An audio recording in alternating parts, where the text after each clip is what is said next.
Bienvenidos a este nuevo webinar de ARAC. Hoy trataremos las principales dudas sobre alquileres. Derivado del COVID-19, el 100% de la plantilla de ARAC está teletrabajando, por lo que este webinar lo hacemos desde nuestros domicilios. Esta sesión está siendo grabada y será publicada en nuestras redes, por lo que es importante destacar que recoge todas las medidas a 21 de mayo, día en el que estamos emitiendo en vivo. En la sesión de hoy trataremos medidas para alquiler de viviendas. Comenzaremos por el concepto de vivienda habitual, la vulnerabilidad del inquilino, para luego explicar todas las medidas. Seguiremos con medidas de alquiler de local, hablando de los destinatarios y las medidas. Continuaremos con otro tipo de alquiler, la prórroga de 6 meses, los desahucios y un apartado para la resolución de dudas. Durante toda la presentación, contarás con un índice en la parte derecha que destaca en rosa el apartado en el que nos encontramos. ¿Tienes dudas durante la presentación? Utiliza este icono para enviarlas. Al finalizar la sesión, destinaremos tiempo a resolverlas en vivo. Las dudas que no podamos atender hoy las resolveremos en un vídeo que compartiremos en nuestras redes la próxima semana. Agradecemos que antes de abandonar la sesión completes la encuesta de 3 preguntas que encontrarás en el chat. Hoy realizan esta sesión Marina Barrientos como ponente. Marina es licenciada en Derecho por la Universidad de Barcelona, abogada colegiada por el Ilustre Colegio de Abogados de Barcelona, especialista en Derecho Civil y en concreto inmobiliario, arrendamientos, familia y sucesiones, así como en penal, violencia de género y menores. Y Mari Carmen Moedas gestiona el chat. Mari Carmen es licenciada en Derecho por la Universidad de Barcelona, especialista en Derecho Civil y en concreto en arrendamientos, familia y sucesiones. Ambas trabajadoras del Departamento de Asistencia Jurídica Telefónica de ARAC. Yo soy Pablo Cabrera, director de Asistencia Jurídica Telefónica de ARAC y junto a Sonia Sánchez, coordinadora del departamento, producimos esta sesión. Damos paso a Marina. Pues muchas gracias, Pablo, y buenos días a todos los oyentes. Efectivamente, vamos a hablar de las medidas de alquiler y vamos a empezar por las medidas que se han aprobado en este momento extraordinario que estamos viviendo para la vivienda habitual. Y lo primero que evidentemente hay que saber es qué es eso de una vivienda habitual. Pues la vivienda habitual es en la que el inquilino está desarrollando su vida, donde reside el mayor tiempo del año. Por lo tanto, no entran en este concepto las viviendas de temporada, es decir, pues la de veraneo de 3 meses, ni la de los estudiantes que se cogen pues de septiembre a junio, lo que dura el curso donde hacen el máster o lo que sea, ni las turísticas. Esas no entran dentro de estas medidas. ¿Y a quién van dirigidas las medidas? Pues las medidas van dirigidas a aquellos arrendatarios que estén en una situación de vulnerabilidad ocasionada por la pandemia, es decir, ocasionada por la expansión del COVID-19. No entran las personas vulnerables o las unidades familiares que ya padecían vulnerabilidad. Esas personas ya tienen las ayudas de alquiler aprobadas por el Gobierno por otro lado. Estas son específicamente para las personas que están en una situación de vulnerabilidad, consecuencia del momento extraordinario que estamos viviendo. Bien, pues la siguiente pregunta que uno hay que hacerse, si es inquilino o si es propietario y quiere saber si su inquilino es vulnerable o no, es, pues eso, ¿qué significa ser vulnerable? Pues la primera o el primer requisito para ser vulnerable es estar en una situación laboral sobrevenida. ¿Y eso qué significa? Pues que fruto del estado extraordinario que estamos viviendo, pues que me hayan despedido, o estar en un ERTE, que es el expediente de regulación temporal de empleo que oímos habitualmente ahora en la televisión, o que se haya tenido que reducir la jornada por motivo de cuidado a un familiar, o que haya tenido que cesar en su actividad porque es autónomo y viene afectado por el estado de alarma que no le deja trabajar, o haya tenido que hacer persianazo, o que haya sufrido una bajada sustancial de los ingresos, ¿vale? Y que sea acreditable esa bajada de esos ingresos. El segundo requisito, una vez ya sabemos pues, que efectivamente uno de los miembros que residimos en la vivienda arrendada no tiene por qué ser arrendatario propiamente, y ahora lo explicaré, ha sufrido pues, un despido, un ERTE, etcétera, tenemos que ver si damos con las limitaciones económicas, porque no todo el mundo que esté fastidiado, entre comillas, va a ser vulnerable, solo aquellos que pasen una serie de filtros. Y uno de los primeros filtros económicos que se dice en la norma es que la unidad familiar, ¿vale? No debe superar en ingresos netos 3 veces el IPREM. Veamos primero qué es una unidad familiar. La unidad familiar es la compuesta por el arrendatario, su cónyuge no separado legalmente o la pareja de hecho inscrita, los hijos, y aquí da igual la edad que tengan, sino que residan con nosotros, incluyendo aquellos que tengamos bajo tutela, guarda, acogimiento y los cónyuges no separados o parejas inscritas de estos. ¿De acuerdo? Vale. Visto quién somos los de la unidad familiar, tendremos que sumar esos ingresos que tenemos entre todos y que no supere esas 3 veces el IPREM. ¿Y qué es el IPREM? Pues el IPREM es el indicador público de renta a efectos múltiples. Este índice se utiliza habitualmente para la concesión de ayudas, subvenciones, etc. En 2020 se ha publicado que es de 537,84. Entonces, la multiplicación que nos da el 3 por el 537 nos da que ese límite o ese techo son 1.613,52. ¿Qué quiere decir? Pues que si yo he sumado los ingresos netos de los que conformamos la unidad familiar y no alcanzamos esa cifra, somos vulnerables. Pero ese techo se puede subir un poco más y se sube de la siguiente manera. Por cada hijo a cargo que tengamos, se sube un 0,1, que es 53,78 euros, ¿vale? Si tuviéramos 2 hijos, pues sumaríamos 2 veces 53,78. Y además, también se sumará ese 0,1, esos 53,78 euros, por cada persona mayor de 65 años que resida con nosotros en la vivienda. Si somos una familia monoparental, en vez de un 0,1 por hijo, será de 0,15. Es decir, pasamos de 53,78 a 80,67 euros por cada hijo. ¿De acuerdo? En cambio, las personas mayores igualmente contarán un 0,1. Ejemplo de una casa habitual, ¿no? Somos una pareja casada de 2 hijos menores y, por ejemplo, pues la abuela ha venido a residir con nosotros hace poco, pues por lo que sea.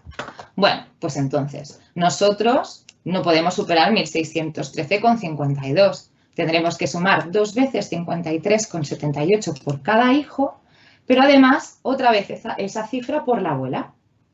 Hay 2 excepciones a esta regla general de los 1.613, que es las familias que alguno de sus miembros tenga reconocida una discapacidad igual o superior al 33% o una situación de dependencia o enfermedad que le incapacite de manera permanente para realizar una actividad laboral, ese techo sube a 4 veces el IPREM y estaríamos hablando de 2.151,36. Y si es el arrendatario el que adolece de una parálisis cerebral, tiene una enfermedad mental, una discapacidad intelectual igual o superior al 33%, o uno de los miembros adolece de una discapacidad física o sensorial reconocida igual o superior al 65%, de nuevo ese techo vuelve a subir a 5 veces el IPREM y estaríamos hablando de 2.689,2. A estas 2 excepciones igualmente se les suman esos 0,1 por hijo a cargo o por persona mayor de 65 años. Simplemente parten de un techo más elevado, es decir, tendrán más margen para considerarse vulnerables. ¿De acuerdo? Bueno, una vez que sabemos que el inquilino o nosotros como inquilinos hemos pasado ese filtro, es decir, no damos con ese techo y por lo tanto somos vulnerables. ¿Cuál es el siguiente filtro que tenemos que pasar o requisito que tenemos que cumplir para que se nos diga sí, cumplís con la vulnerabilidad? Bien, pues que lo que a mí me supone vivir de alquiler, la carga que me supone vivir de alquiler, sea igual o superior al 35% de los ingresos netos de esa unidad familiar. Es decir, que si yo sumo la renta del alquiler más los gastos y suministros básicos, me tiene que dar una cifra que sea igual o superior al 35%. Muchos de los asegurados estos días, pese a que la definición, bueno, parezca clara, en realidad uno cuando se pone a hacer números pues no lo parece o a veces uno se lía. Entonces nos preguntaban, pues, ¿cómo se podía calcular esto? Mi consejo y el consejo que hemos dado desde el Departamento de Alquiler ha sido, pues, por un lado, sumar los ingresos netos, todo lo que percibimos en esta casa, la unidad familiar. Pongamos que percibimos entre todos 1.500. A esos 1.500 le saco el 35%, que serían 525. 525 euros es el 35% de los ingresos netos de esta unidad familiar. Y por otro lado, sumo la renta de la mensualidad de alquiler, más el agua, la luz, el gas, la telefonía fija, la telefonía móvil y, por ejemplo, el internet. ¿Vale? Si esa cifra de esa suma de estas partidas me da más o igual que los 525, que es el 35% que antes habíamos calculado de nuestros ingresos netos, ya está. Sé que la carga que a mí me supone el pago de lo que es vivir de alquiler es mayor al 35% y por lo tanto sí que soy vulnerable. ¿Y qué suministros puedo sumar en esta suma que tengo que hacer de mis cargas? Pues a los que ya he dicho, de luz, agua, gas, gasoil, los servicios de telecomunicaciones fijas y móviles, el internet, también se van a poder sumar aquellos conceptos que tengamos pactados en el contrato, tipo la comunidad de propietarios. Por ejemplo, si el día que suscribimos el contrato se incluyeron ciertas partidas, esas partidas aquí también se van a poder incluir porque suponen una carga para mí como inquilino. Forma parte de lo que yo pago por ese alquiler. ¿De acuerdo? El último requisito que se exige una vez ya veamos que hemos superado o que nuestros inquilinos han superado estos dos filtros, que les llamo yo, sería el no ser propietario o usufructuario de una vivienda en todo el territorio nacional. No se tienen en cuenta para este requisito las partes alícuotas de inmuebles heredados, es decir, caso habitual de la casa de la abuela en el pueblo que compartimos pues nietos, primos, sobrinos, ¿vale? Eso no cuenta como vivienda disponible a estos efectos, ni tampoco aquellos que puedan acreditar pues que pese a que son titulares, por motivo de separación o divorcio, pues está el ex en la vivienda y por lo tanto esa no es una vivienda disponible para nosotros. O que por causa ajena a nuestra voluntad no podemos disponer, o que pese a que sí que pudiéramos disponer, resulta que uno de los miembros de nuestra unidad familiar adolece de una discapacidad que hace que esa vivienda, por un motivo de barrera arquitectónica o lo que sea, no es accesible. Y por lo tanto, demostrando esa inaccesibilidad, podríamos argumentar que no podemos disponer de esa vivienda pese a tenerla, ¿vale? Entonces, no sería obstáculo para superar ese último requisito. ¿Y cómo tenemos que acreditar? Una vez que ya sabemos que cumplimos con estos requisitos, claro, vamos a tener que acreditarlos de alguna manera. Pues para acreditar la situación laboral dependerá de lo que a uno le haya sucedido. Si a uno le han despedido, lo que tendrá que aportar es el certificado expedido por la entidad gestora, donde tiene que figurar cuánto va a cobrar del desempleo, qué es lo que se le va a pagar para saber, bueno, pues dónde estamos. Si lo que ha sucedido es que ha cesado la actividad por cuenta propia, en el caso de un autónomo, lo que tendrá que aportar es el certificado de la declaración del cese realizada en la agencia tributaria o en el organismo de la comunidad autónoma competente, o el cese cursado en la mutua de trabajo. Si los ingresos, lo que ha sucedido es que le han bajado de manera sustancial, va a tener que acreditar mediante la comparativa de las nóminas de meses anteriores y, pues, por ejemplo, se me ocurre que también con los impuestos presentados, ¿de acuerdo? Que es todo aquello que nos pueda soportar el argumento de que realmente hemos tenido esa bajada de ingresos. Y para las personas que se han tenido que reducir la jornada por motivo de cuidado, pues tendrán que acreditarlo con un certificado de la empresa donde se acredite ese extremo y también el impacto que tiene en su nómina.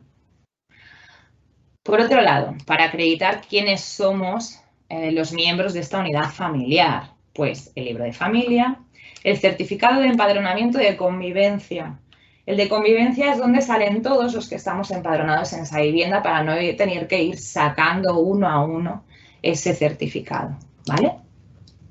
Y la declaración de discapacidad, dependencia o incapacidad permanente en el caso que, bueno, pues sea nuestro supuesto, ¿eh?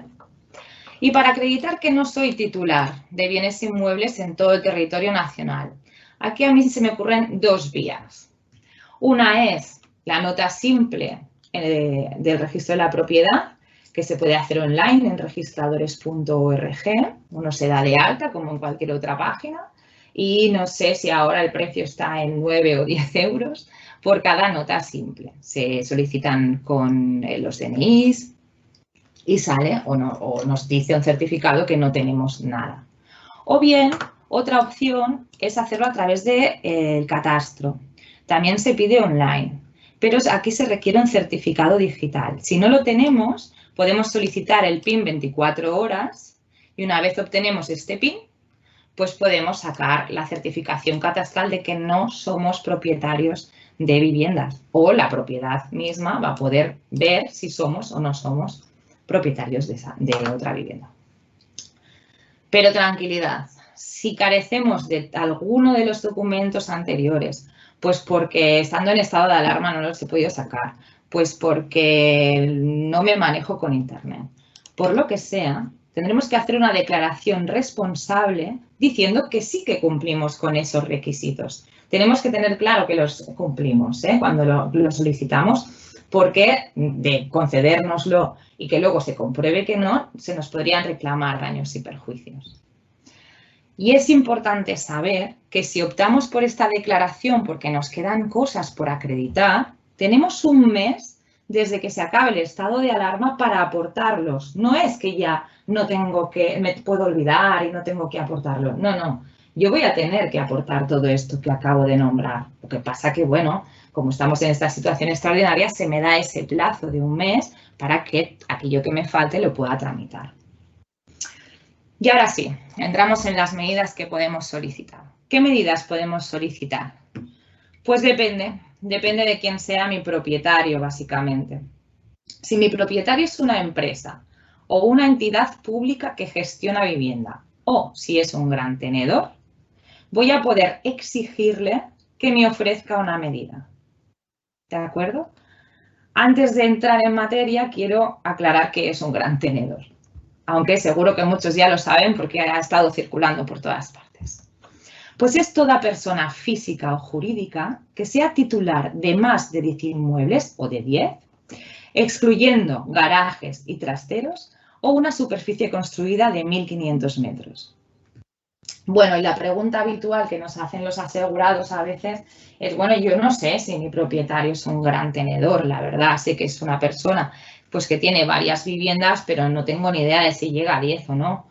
Bueno, pues al igual que podíamos sacar la información en el registro de la propiedad o en el catastro nuestra, también podemos sacarla de nuestra propiedad por el mismo procedimiento.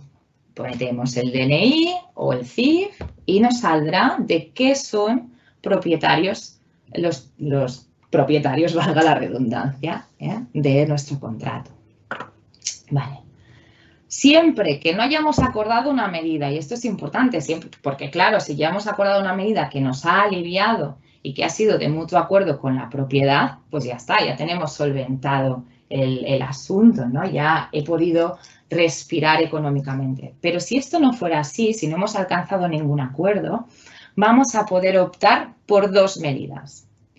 La primera es la reducción al 50% de las rentas dure el estado de alarma, mientras esté en estado de alarma, o bien con un máximo de 4 meses. ¿Vale?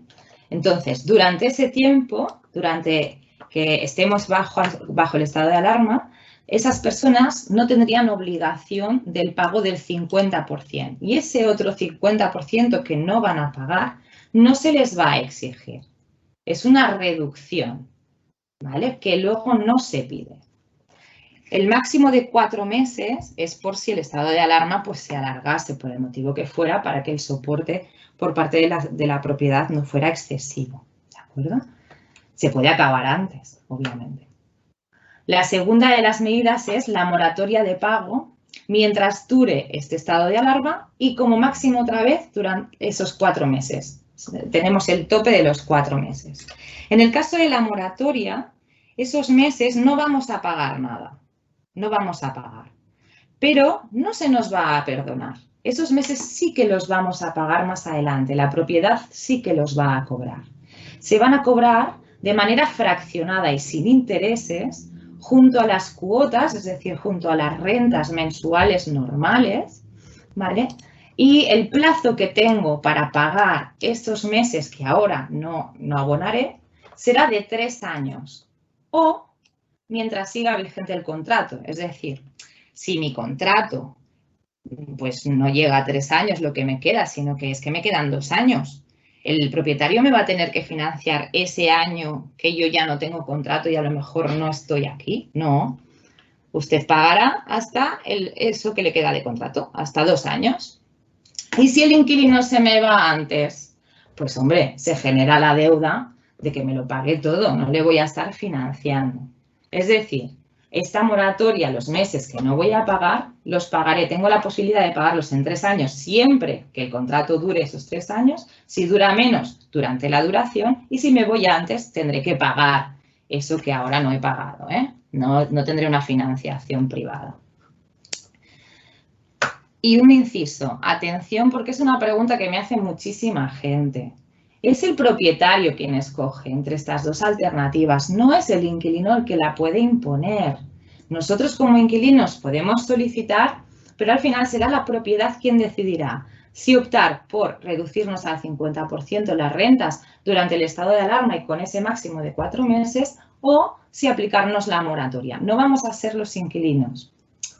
E importante, los plazos, ¿de acuerdo? El plazo para solicitar la medida es de 3 meses a contar desde el 2 de abril, así que se acaba el 2 de julio. Y la propiedad, una vez recibida esa solicitud, tiene 7 días laborables para contestarme. Por otro lado, si en cambio de un gran tenedor no tengo un gran tenedor como propiedad ni una empresa que gestiona inmuebles, sino lo que tengo es un pequeño propietario. Los pequeños propietarios aquí, claro, es un escenario diferente, ¿no? Porque evidentemente pues hay propietarios que sí van a poder porque tienen margen en su economía o en su contabilidad familiar para poder llegar a acuerdos con el inquilino y habrá que no, que dependan de esa renta de alquiler pues para pagar la residencia de la abuela, para complementar pensiones bajitas o lo que sea. Entonces ahí, bueno, se deja el arbitrio de las partes. Aquí como consejo, a mí lo que me gusta pues machacarle a los asegurados que nos llaman es que lo dejen por escrito, que hagan un anexo en caso que lleguen a un acuerdo.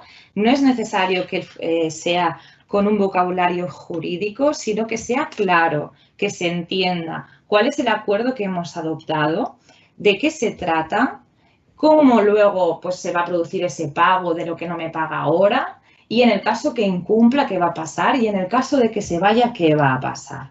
¿Vale? También es importante dejarlo por escrito de cara a Hacienda, ¿de acuerdo? Porque lo vamos a poder acreditar que aquí llegamos a un acuerdo, ¿vale? A la hora pues, de la presentación del IRPF, etc.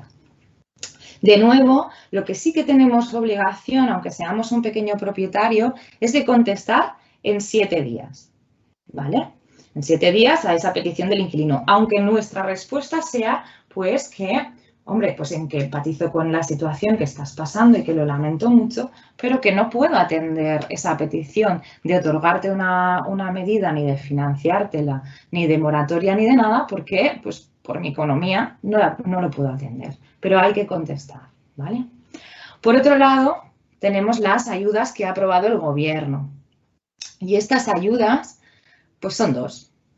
Una son los préstamos avalados y subvencionados por el Estado, que son los que se anunciaron a bombo y platillo al principio, y estas las van a poder pedir, pues, de nuevo, los arrendatarios de vivienda habitual que cumplan con una serie de requisitos.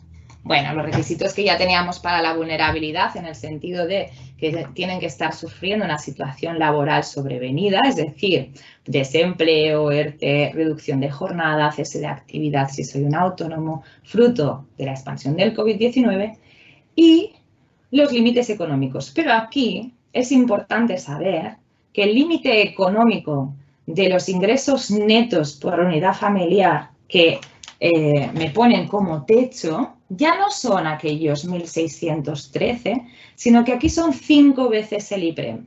Son 2.689,2. Es decir, se van a poder beneficiar más personas porque más unidades familiares van a entrar dentro de estos requisitos en estos préstamos, que no los que se me exigían antes.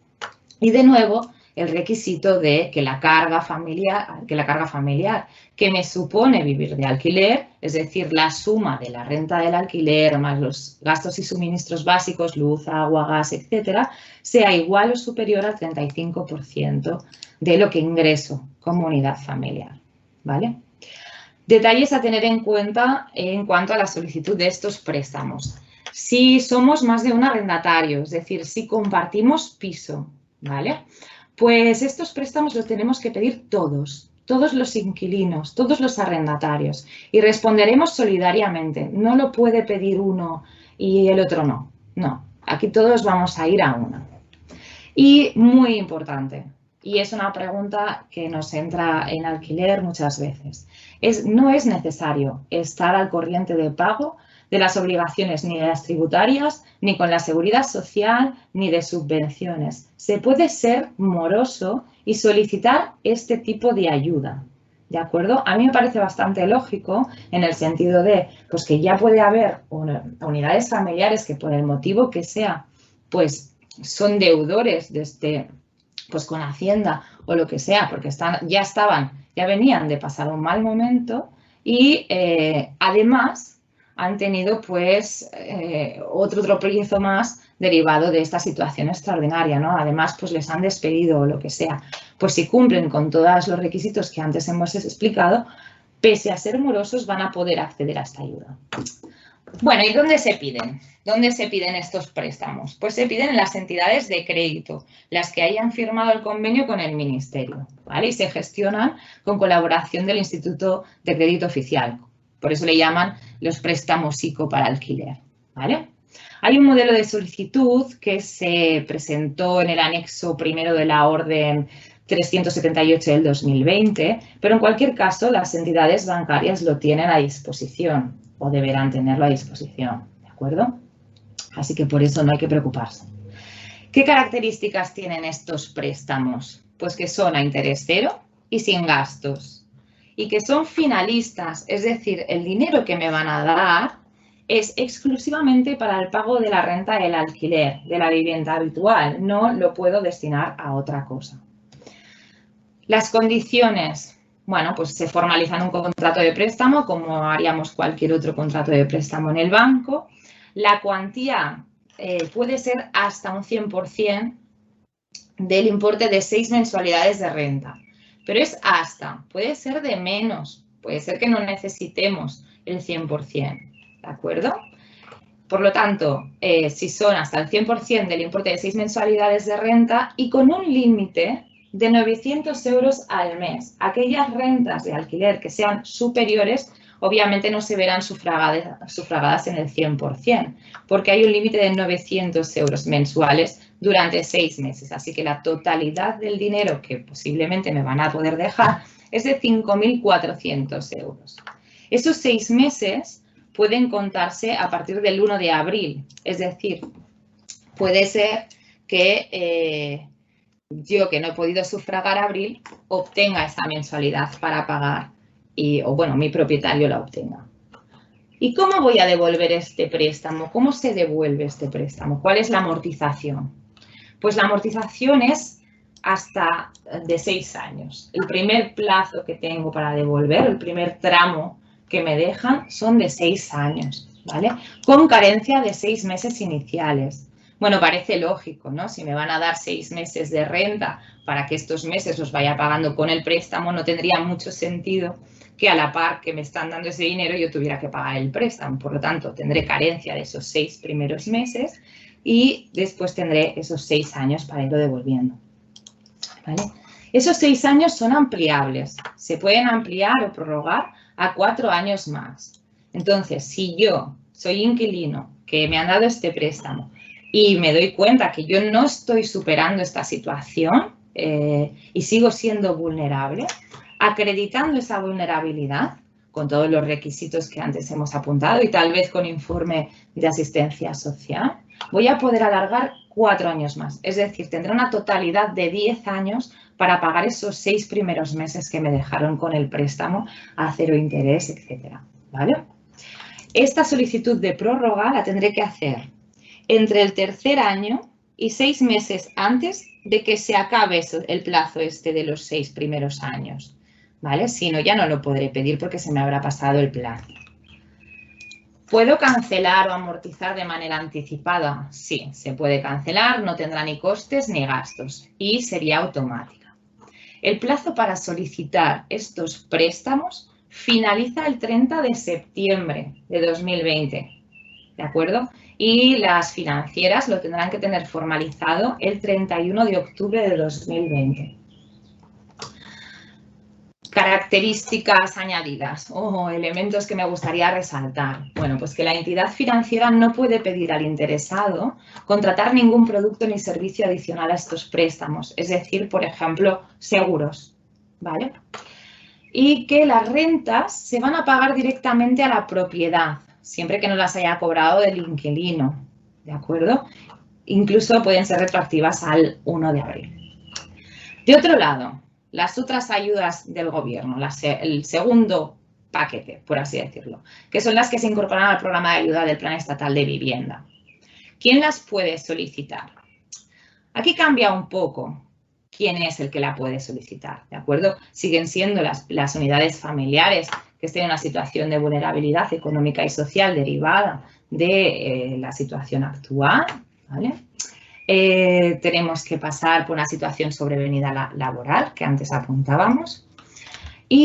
Pero aquí volvemos a tener el techo de 1.613. Ya tenemos un margen inferior para que se me considere vulnerable. ¿De acuerdo? Volvemos otra vez a las condiciones del principio. Y además voy a tener que acreditar que no tengo relación con el propietario.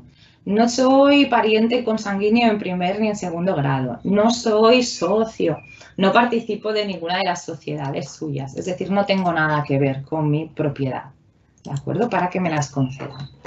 No se van a poder beneficiar personas que hayan sido condenadas en sentencia firme en temas de subvenciones, ni que estén declarados en concurso y se hayan declarado insolventes en algún procedimiento, hayan declarado, bueno, pues estén intervenidos judicialmente o inhabilitados.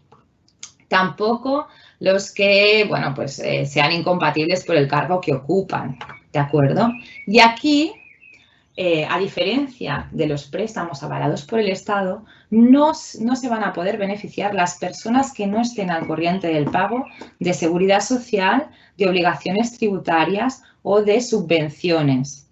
Tampoco aquellas que hayan sido sancionadas para la obtención de subvenciones, ni las que tengan residencia fiscal en un paraíso fiscal, ¿vale? Estas personas no se van a poder acoger aquí. Así que si somos, por ejemplo, deudores de obligaciones tributarias, solo nos va a quedar acudir al plan, a los préstamos avalados del Estado y no a las ayudas del plan estatal. ¿Y dónde se solicitan? Pues se solicitan en las comunidades autónomas. Esto ya no se gestiona a través de las entidades financieras, sino que cada comunidad autónoma y las ciudades de Ceuta y Melilla van a ser las que se van a encargar de decidir qué organismo lo va a gestionar, cuál va a ser su tramitación, van a acabar de perfilar los requisitos y las cuantías exactas, van a decidir si el pago lo van a hacer en un pago único o por contra lo van a hacer periódico y si lo van a pagar directamente a la propiedad o al inquilino. Eso cada una de las comunidades lo va a perfilar a su manera, así que básicamente cada uno de nosotros va a tener que informarse en su comunidad autónoma de cómo proceder. De entrada y de manera general, se estima que se va a tener que aportar la misma documentación que hemos relatado con anterioridad y el contrato de arrendamiento vigente, así como el justificante de los últimos 3 meses de renta de alquiler pagados. Bueno, ¿y en qué consisten estas ayudas? ¿En qué nos van a aliviar económicamente hablando, no? Bueno, pues de nuevo nos van a dar una cuantía de hasta el 100% de la renta. Se parecen mucho a los préstamos, en realidad es hasta el 100% de la renta, con un máximo de los 900 euros al mes, un máximo de 6 mensualidades, igual que pasaba con los préstamos. De acuerdo, también se va a poder incluir abril. Y se pagarán en principio, porque ya hemos dicho que posiblemente alguna comunidad autónoma lo cambie, ¿vale? Pero en principio se paga directamente al inquilino. Es compatible con solicitar las dos, es decir, yo puedo pedir el préstamo avalado por el Estado y también puedo solicitar esta ayuda. Si me conceden las dos, o ya tengo concedido el préstamo y me concedieran esta ayuda la tengo que destinar al pago o a la amortización del préstamo primero y una vez pagado ese préstamo ya me podré ir quedando con este dinero que en realidad lo tengo que destinar al alquiler, ¿eh? No lo puedo destinar a otra cosa. Y de nuevo el plazo es idéntico al de los préstamos avalados, ¿eh? Estas ayudas del gobierno todas, el plazo máximo para solicitar son el 30 de septiembre del 2020. Y ahora ya entramos en las medidas para uso distinto de vivienda. Pero voy a hacer un pequeño parón para beber agua, un segundito. Bien, lo aviso porque como no me ven, pues que no crean que me he quedado en silencio por otro motivo. Bien, pues eso, las medidas para uso distinto de vivienda, pues locales, naves, oficinas, despachos, etc. ¿Quién puede solicitar estas medidas? Pues ahora ya son los autónomos y las pymes. Estuvieron esperando como agua de mayo estas medidas. Me consta porque nos llamaban muchas veces. Entonces, los autónomos y las pymes de locales, naves y oficinas van a tener a la vez que cumplir una serie de requisitos, claro. ¿Cuáles son esos requisitos? Pues haber cesado en la actividad por haber suspendido esa actividad derivada de la declaración del estado de alarma, que el tan nombrado 14 de marzo les dijera, mira, no puedes trabajar, tienes que hacer el persianazo. O que hayan sufrido una reducción de la facturación del 75% del mes anterior al que pidan la medida del alquiler. Esto se calcula contrastándolo con la facturación media mensual del trimestre al que pertenece el mes referido, es decir, bueno, pues lo que cobrábamos hasta el momento, ¿no? ¿Y cómo se acredita? Pues para acreditar el cese de la actividad, de nuevo aportaremos ese certificado expedido por la agencia tributaria o la comunidad autónoma del cese. Y para aprobar la reducción de la facturación esto ya es más complicado, pero de inicio vamos a tener que hacer una declaración responsable en base a nuestros datos contables de ingresos y gastos, con la que voy a tener que demostrar, ¿no? O que, no sé, trasladarle a mi propietario que efectivamente he reducido en ese 75% en la facturación media mensual con respecto al trimestre del año anterior, ¿vale? Si el propietario me requiere en esta situación o yo como propietario, bueno, bien, me lo explica el inquilino, pero puedo solicitarle que me lo acredite. Puedo decirle, oye, dame los libros contables o enséñamelos para que yo pueda comprobar que lo que me estás diciendo se corresponde con la realidad. No es necesario que vayamos a ciegas, tenemos que entendernos y obviamente la confianza es un punto favorable en las relaciones, pero... y como inquilinos vamos a tener la obligación de acreditarlo, ¿eh? No podemos negarnos. ¿Y qué más tienen que reunir? ¿Qué características se tienen que cumplir? Bueno, pues en el caso de los autónomos deberán constar afiliados y dados de alta hasta la fecha de 14 de marzo, ¿vale? En el momento que se declaró el estado de alarma. Y en el caso de las pymes deben no superar una serie de límites, que son que el total de las partidas del activo no supere los 4 millones de euros, que el importe neto de la cifra anual de negocios no supere los 8 millones de euros o que el número medio de trabajadores que estoy empleando este año no sea superior a 50 personas, ¿vale? Bien, ¿y qué medidas puedo solicitar? Pues de nuevo depende de quién es mi propietario. ¿Quién es mi propietario? Pues si mi propietario es una empresa o entidad pública que gestiona vivienda o bien un gran tenedor, que ya hemos dicho que es aquella persona física o jurídica con 10 o más inmuebles urbanos, sin contar trasteros ni garajes, o superficie construida de más de 1.500 metros. Y que no haya habido ese acuerdo que ya nos ha solventado esta situación, ¿vale? Podré pedirle a ese propietario gran tenedor una moratoria de las mensualidades de la renta, de esas rentas mientras estemos bajo el estado de alarma, o sus prórrogas, o hasta el momento que yo supere esta situación, porque una orden ministerial me diga que efectivamente ya puedo trabajar, y con un máximo de nuevo de 4 meses. ¿Vale? Siempre las medidas tienen un máximo de 4 meses, tanto para vivienda habitual como para locales. Y esta medida se aplica de manera automática. Aquí ya no me dice que la propiedad me tiene que contestar en 7 días laborables, ¿eh? Es obligada para la propiedad. ¿Y qué pasa con esas rentas? Pues que esas rentas se aplazan. No las voy a pagar ahora, pero las pagaré. ¿Y cómo las pagaré? Pues esta vez las pagaré fraccionadamente durante 2 años. Los siguientes 2 años que empezarán a contar desde el momento que yo pueda volver a trabajar, que yo supere esta situación porque se levante el estado de alarma, porque haya una orden ministerial que me deje o porque finalicen esos 4 meses de máximo que me han dejado, ¿vale? Será fraccionado, de nuevo, claro, si no tengo 2 años vista de contrato, sino que en realidad me queda 1 año y medio, pues los pagaré en ese año y medio. Y efectivamente, si me voy antes, voy a tener que pagarlo antes, ¿de acuerdo? En cambio, cuando el propietario no sea un gran tenedor, ¿vale? El que yo denomino pequeño propietario por hacer la distinción. Pues la normativa dice que se podrá solicitar el aplazamiento temporal y extraordinario y que las partes pueden acordar. Entonces, entendemos que esto lo ha dejado al arbitrio de las partes. Es voluntario llegar a un acuerdo. De nuevo, ¿por qué? Pues porque las propiedades que no son empresas que gestionan inmuebles y que no son grandes tenedores, pueden estar en una situación de vulnerabilidad también o de necesidad económica que les impida poder llegar con nosotros a un acuerdo, ¿vale? Sí que propone en la norma un acuerdo posible para hacer una salvedad a la Ley de Arrendamientos Urbanos y dice que en el caso que se quiera, se podrá acordar que la fianza que prestamos en su día, ese dinero que dimos para responder de los daños en el momento que yo devuelva el local, el propietario lo podría rescatar y eso las oficinas y los organismos que tienen las fianzas ya tienen un sistema habilitado para hacerlo.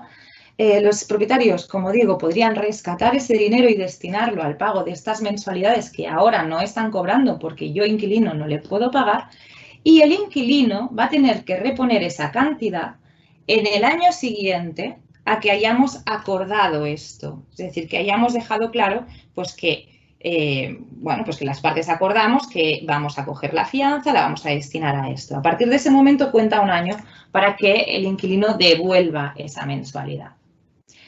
Así pues, en este punto, en el punto de los pequeños propietarios, se deja abierta a la voluntad de las partes. Es verdad que en el preámbulo de la normativa, ¿vale?, que es la parte, es como los antecedentes o donde nos explican el por qué adoptan unas normas, ¿no?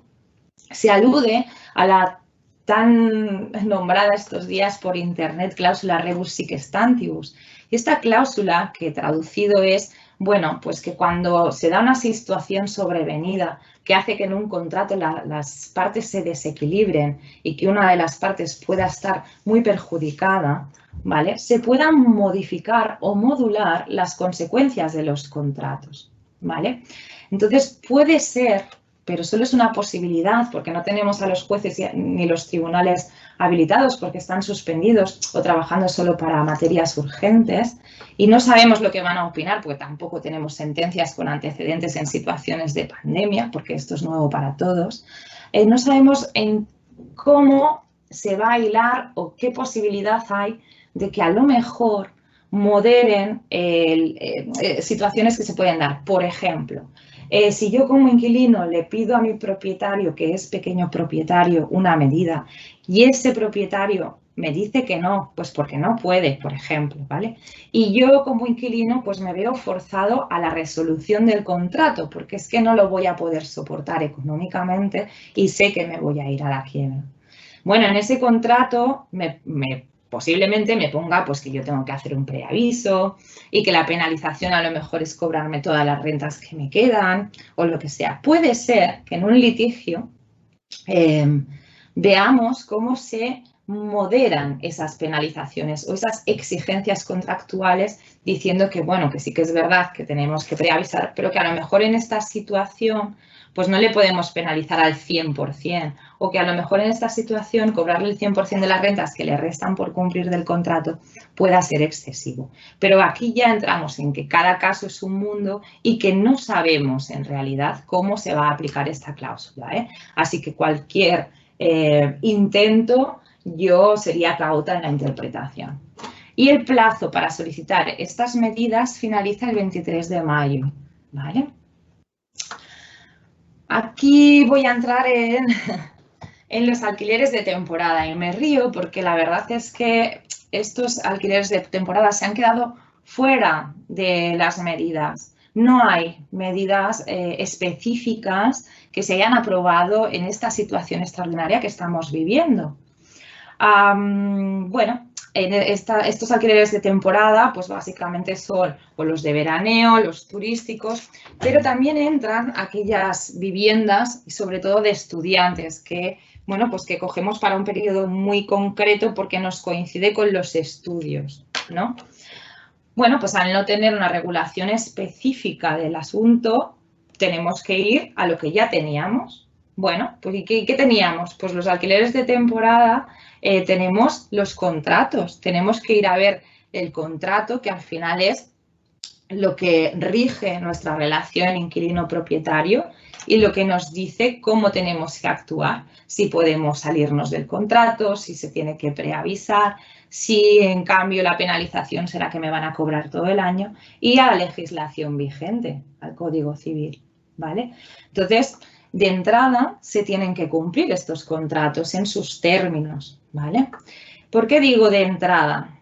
Bueno, pues porque, como apuntábamos antes, mucha gente cree que se puede alegar esta cláusula rebus sic stantibus y puede ser que, como decía antes, sí que se consiga luego en un posible litigio la moderación de estas penalizaciones, pero solo es una posibilidad. En caso de conflicto, en caso de, bueno, nuestro consejo es llegar a acuerdos entre las partes, lleguen a acuerdos y déjenlos por escrito. El escenario más habitual que nos estamos encontrando nosotros en el departamento de alquiler es, bueno, pues que nos llaman numerosos progenitores, como apuntábamos, pues con, bueno, pues tengo a mi hijo que lo mandé a Madrid, por ejemplo, a estudiar, y claro, ahora los estudios pues ya no son presenciales, son telemáticos y ya no tengo necesidad y creo que esto es fuerza mayor porque, bueno, pues porque ha sido culpa del COVID y quiero resolver el contrato, ¿no? Bueno, de inicio, obviamente uno empatiza con la situación que está viviendo esa familia, ¿vale? Y, bueno, uno tiende a pensar, bueno, pues sí, podríamos ir por ahí. Pero luego, dándole una vuelta en el departamento de alquiler, los especialistas de este tema, realmente no lo vemos tan factible, en el sentido de que, bueno, al final el modo de realizar los estudios ha cambiado, pero no es que se hayan cancelado. O sea que los exámenes los voy a hacer telemáticamente, los trabajos los voy a hacer telemáticamente, incluso las clases las voy a impartir vía online. Pero eso no significa que ese piso ya no sea hábil para estudiar. Yo puedo estudiar igualmente ahí. Voy a poder estar tranquilamente en ese piso, voy a estar en silencio, voy a poder estudiar. Bien, entonces, ¿realmente es una consecuencia directa del COVID? o es una consecuencia indirecta y es un motivo de contabilidad familiar totalmente comprensible, eso sí, que me hace llegar a la conclusión de ya no tengo la necesidad de tener a este familiar desplazado, que me cuesta un dinero y que posiblemente además puede ser que yo lo esté pasando mal porque encima me han despedido y no puedo sufragar ese gasto, ¿vale? Pero esto no deja de ser una decisión voluntaria a nuestro juicio, que es verdad que deriva indirectamente del COVID, pero no entendemos que sea propiamente fuerza mayor.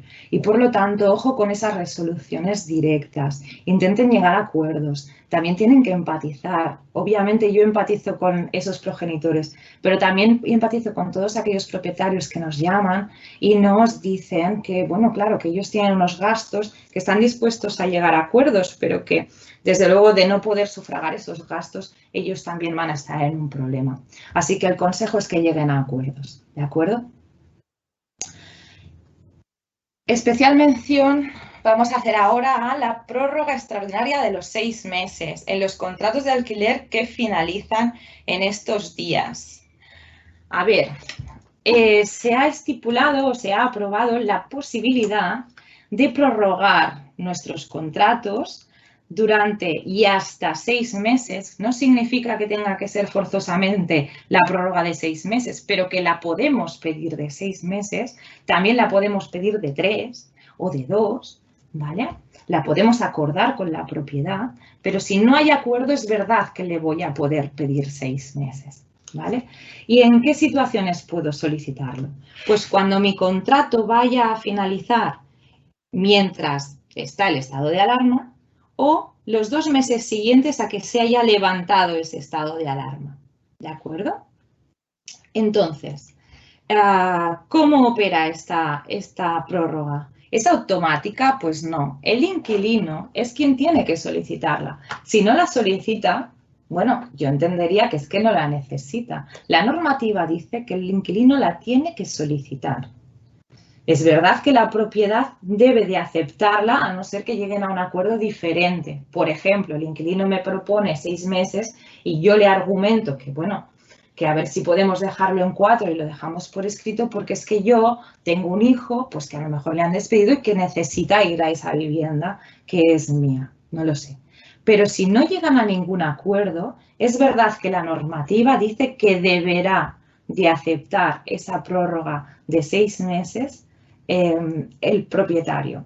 Un deberá no de se lo puede pensar, sino de obligación de aceptar, ¿vale? Esto inicialmente, cierto es que la redacción fue un tanto compleja y muchas personas entendían que se necesitaba de esa aceptación por parte de la propiedad, pero no, es obligatorio. Y finalmente, ¿qué sucede con los desahucios? ¿Se puede desahuciar? ¿No se puede desahuciar? ¿Ya no existe el procedimiento de desahucio? ¿Qué es lo que sucede? Bueno, pues sucede que se ha establecido la posibilidad de suspender los procedimientos de desahucio siempre que el hogar al que va a afectar sea vulnerable, ¿vale? Entonces, ¿cómo va a operar? Pues el arrendatario, el inquilino que vaya a ser desahuciado, esté en un procedimiento de desahucio, va a tener que acreditar al juzgado que está en esa situación de vulnerabilidad social o económica y que ha sido sobrevenida por el COVID, ¿vale? No vale que yo ya estaba en esta situación antes, sino que efectivamente me he venido a menos económicamente hablando fruto de esta situación. ¿Con qué lo va a poder acreditar? Pues con un informe de asistencia social y con toda la documentación que hemos ido enumerando hasta ahora. Pues si estoy en un ERTE, estoy en un ERTE, cuáles son mis ingresos netos, cuál es la carga que me supone el alquiler, etcétera, etcétera. ¿Vale? ¿Qué consecuencias tiene esta solicitud? Cuando el arrendatario efectivamente prueba pues que es vulnerable fruto del COVID-19 y que quiere suspender. Bueno, pues si ya tuviéramos la fecha de lanzamiento, el lanzamiento es aquel momento en el que los agentes van a la vivienda y efectivamente echan a las personas de la vivienda, ¿no? Se suspende ese señalamiento, o sea, ese día se queda sin efecto en la agenda judicial, ya no se va a producir ese lanzamiento y lo que se hará es que el letrado de la Administración de Justicia va a comunicar a los servicios sociales la necesidad de que reubiquen a esta familia o a esta persona, ¿vale?, en otro lugar, una solución habitacional para esas personas. ¿Qué sucede si no hay fecha de lanzamiento? Es decir, pues está la demanda puesta o se acaba de interponer y el arrendatario pues demuestra esta vulnerabilidad. Pues que el procedimiento va a poder quedar suspendido con un máximo de 6 meses y esos 6 meses empiezan a contar, según el Real Decreto Ley, a partir del 2 de abril.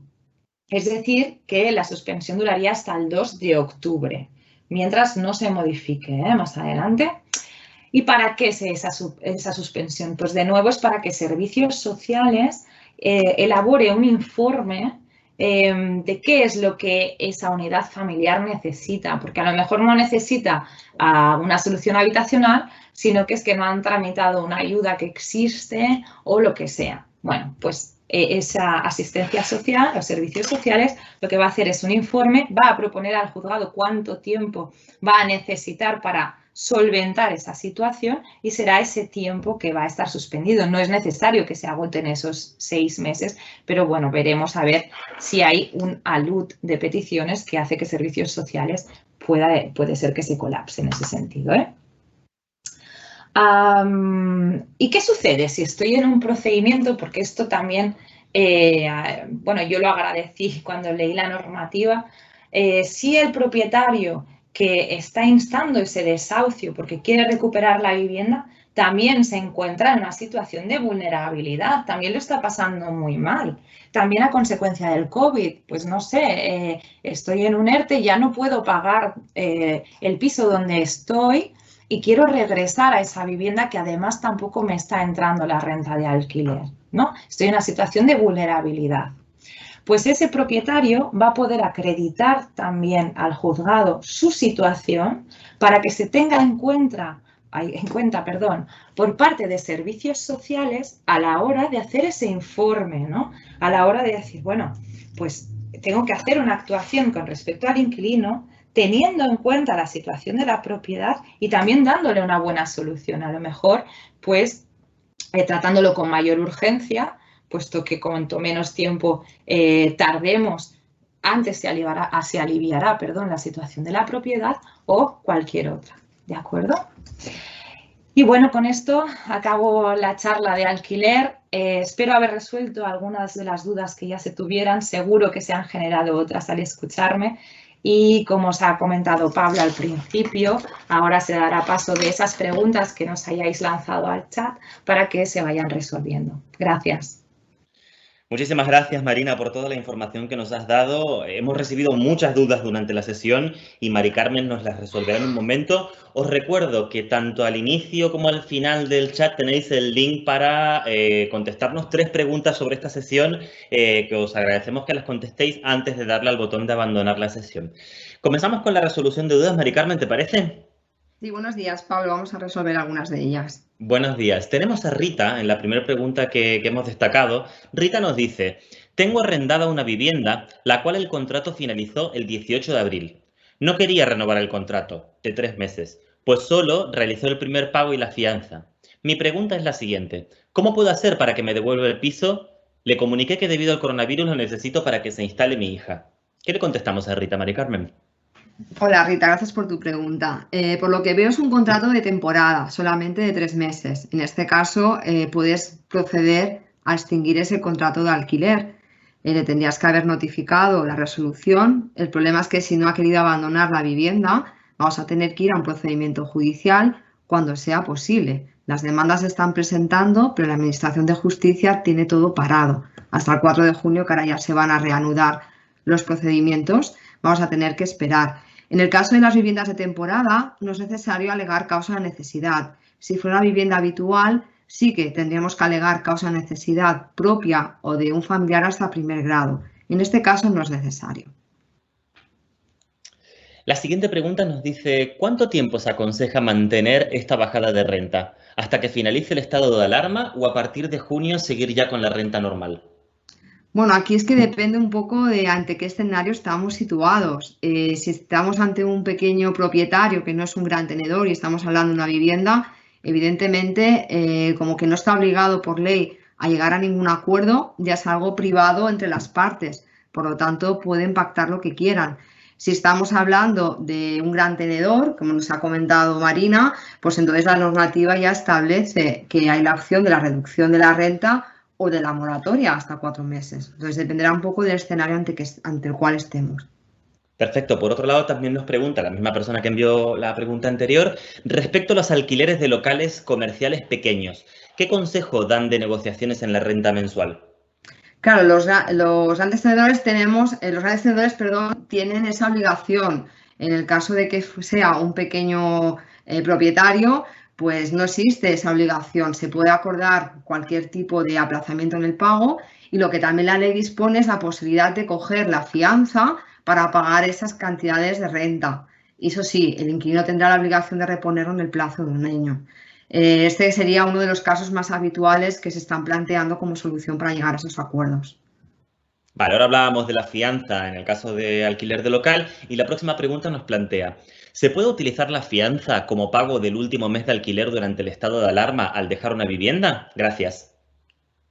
Pues no sería posible.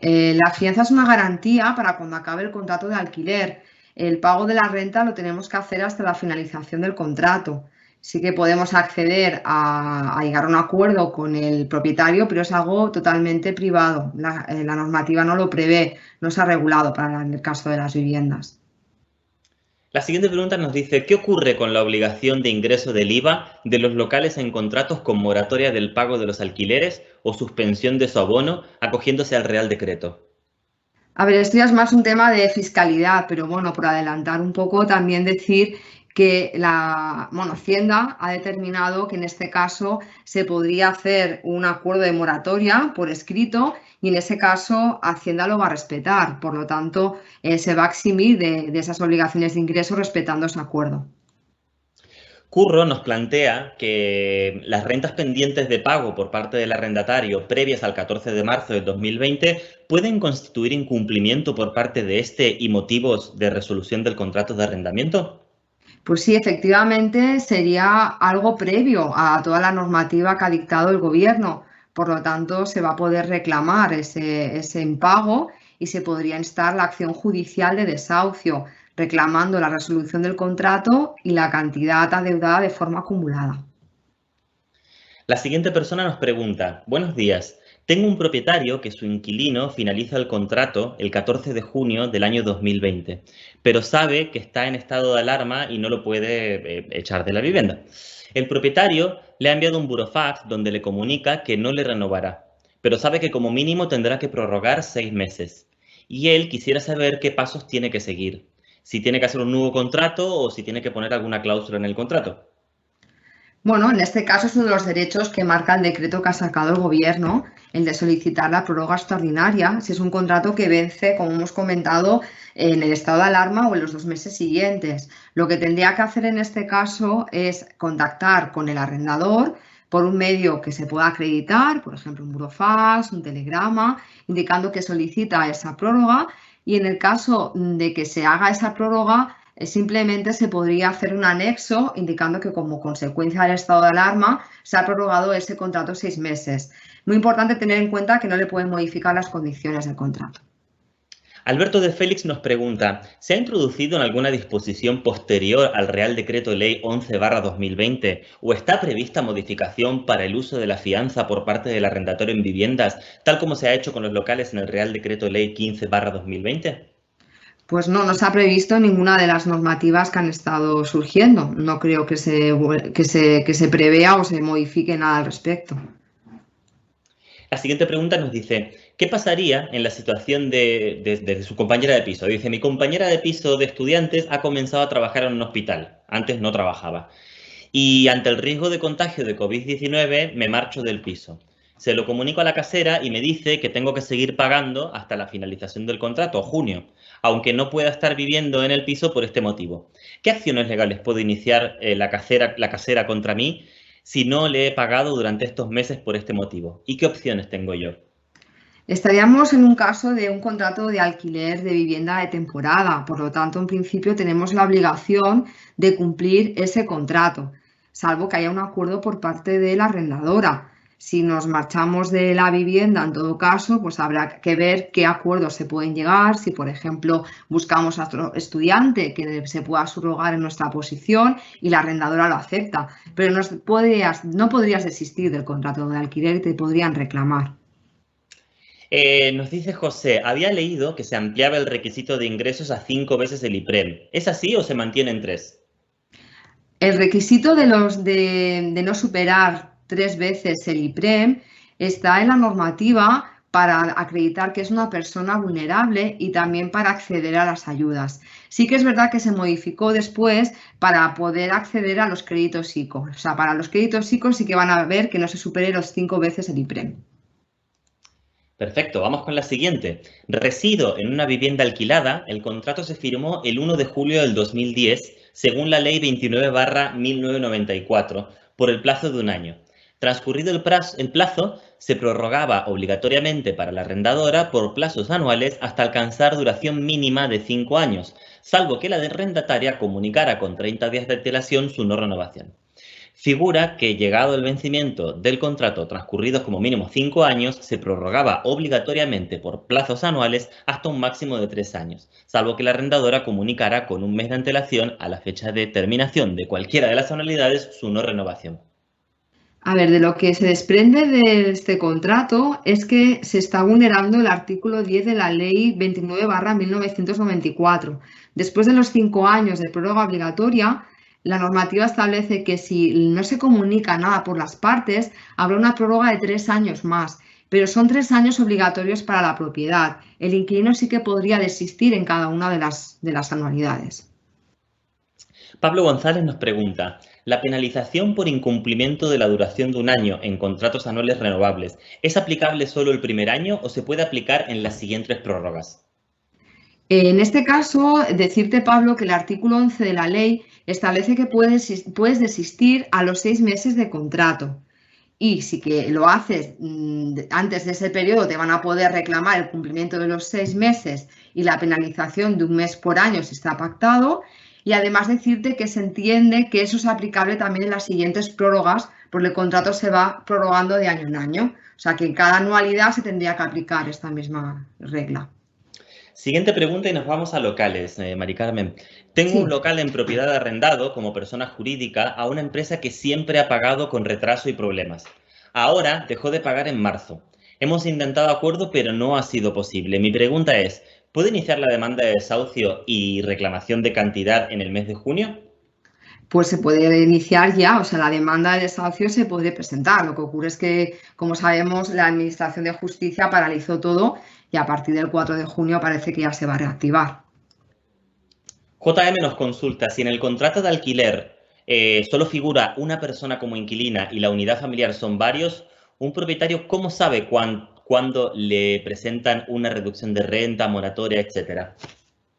En este caso ya hemos visto que para saber si la persona es vulnerable se va a mirar los requisitos de la unidad familiar. Va a tener que acreditarlo pues, con el libro de familia y también con el padrón o el certificado de convivencia. Y se tendrá que ver los requisitos de los ingresos también. Luis nos pregunta, ¿el plazo de 30 días que se concede al arrendatario para solicitar moratoria es un plazo preclusivo? ¿O puede solicitar el arrendatario la moratoria cualquier mes por carácter de contrato de tracto sucesivo? Entiendo que estamos ante un contrato de local, porque si me habla de 30 días es aplicable en los contratos de alquiler de local. Y decirle que efectivamente el plazo es de 30 días, es hasta el 23 de mayo, por lo tanto, ese es el plazo que tenemos, no hay otro. Siguiente pregunta, yo comparto piso, pero estoy en un ERTE muy bajo, ¿tendría derecho a poder pedir una ayuda? Pues se tendría que mirar los ingresos. De todas maneras, si comparte piso, no sé si se está refiriendo al típico alquiler de temporada, porque entonces toda la normativa que ha salido para pedir las ayudas, los créditos ICO, las moratorias o posibles acuerdos, en el caso de viviendas para vivienda habitual, no vivienda de temporada.